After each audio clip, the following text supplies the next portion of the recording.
Europe 1 matin. Nicolas Caro, le livre du jour dont vous nous parlez, c'est un classique du cinéma.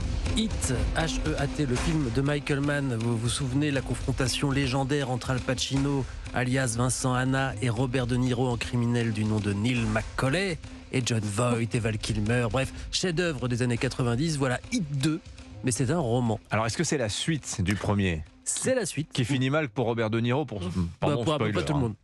Mais aussi ce qu'on appelle un prequel, c'est-à-dire ce qui s'est passé avant les événements, mais c'est écrit par Michael Mann qui humblement a demandé à une romancière, Meg Gardiner, de l'aider, coécrit donc. En fait, Michael Mann explique ça en avant-propos. Pour écrire son film, il avait fait des fiches biographiques pour chacun de ses personnages avec tout leur parcours avant l'époque du film pour que ce soit cohérent, puis pour donner des billes aux acteurs. Et donc, il avait déjà toute la matière pour ce roman. Et les personnages sont très différents. Neil n'est pas encore l'homme sans attache pour qui il ne faut rien dans la vie que tu ne puisses quitter en plus de 30 secondes. Et Vincent le flic n'en est pas encore à dire « Je suis ce que je poursuis ». Ah là là. Qu'est-ce que ça raconte alors, Hit 2 ? Ça commence en 95, juste après le braquage qui a mal tourné dans le film. Chris Val Kilmer se réveille, il a l'épaule bien amochée, des points de suture, c'est le seul survivant, mais il est toujours traqué par Vincent Hanna. Vous vous souvenez, sa femme lui avait fait un petit signe pour lui dire « barre-toi, les flics sont partout ». Ensuite, flashback 1988, on retrouve nos gangsters au Mexique qui braquent des cartels de drogue. On a vu des idées un peu plus malines. Vincent, lui, poursuit une bande de voleurs, violeurs, psychopathes. On repasse ensuite en 95 pour suivre Chris en Amérique latine qui essaye de se construire un avenir même s'il a tout laissé aux États-Unis. C'est dur et on alterne entre passé et présent comme ça et ça crée une dynamique folle. Un scénario n'a jamais fait un roman et vice-versa. Et le pire de tout, ce sont les novélisations, c'est-à-dire transformer un film en roman. Mais là, ça marche à fond, ça va à toute allure. Et ce qui est génial, c'est qu'on connaît les personnages. On reconnaît Al Pacino, De Niro et les autres et on se fait son propre film en lisant. C'est assez inédit comme sensation et assez extraordinaire. Voilà, Hit de 1988-2000, signé Michael Mann et Meg Gardiner, c'est chez HarperCollins.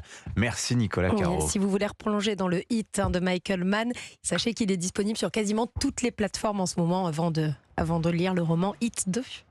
Voilà, alors à propos de cinéma, on part à Cannes rejoindre Laurie Choleva qui est en direct avec nous depuis la Croisette. Bonjour Laurie. Bonjour Dimitri, bonjour à tous. Ça va, tout se passe bien pour vous ? Laurie Choleva. Et tout se passe à merveille pour cette 76e édition qui a eu plusieurs temps forts, dont une montée des marches, celle de l'équipe d'Omar Lafresse, Benoît Magimel, Reda Kateb, qui ont gravi le tapis rouge au son d'un célèbre orchestre traditionnel algérien. Je vous laisse imaginer l'ambiance.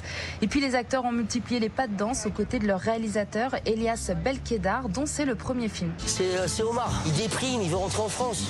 Mais tu crois que je vais passer ma vie au bord de la piscine où il n'y a pas d'eau ? Il t'a dit quoi, l'avocat? Si tu bouges une oreille, tu vas voir que tu vas repartir au placard. Omar, Roger, Wallah, vous êtes deux légendes. Pourquoi tu me fais des clins d'œil quand tu me parles? Tu veux me baiser? Tu veux le baiser? On va devenir des entrepreneurs, toi et moi. On va faire de l'oseille. Dans ce pays, tu veux devenir millionnaire?